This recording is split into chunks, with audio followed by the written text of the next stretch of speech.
It is 5:25 and my husband is going to be at work for the rest of the night, so let's make an easy dinner and make some Dorito chicken.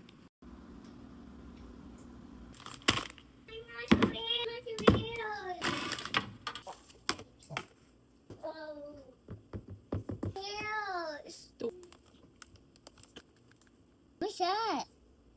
Flour and taco seasoning.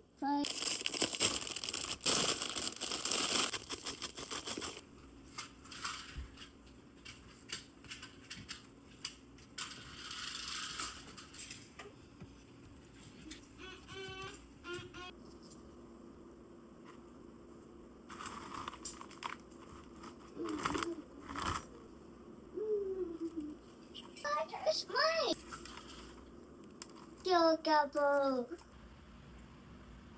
We were going to air fry them for 10 minutes and then we're going to flip them and air fry them for another 10.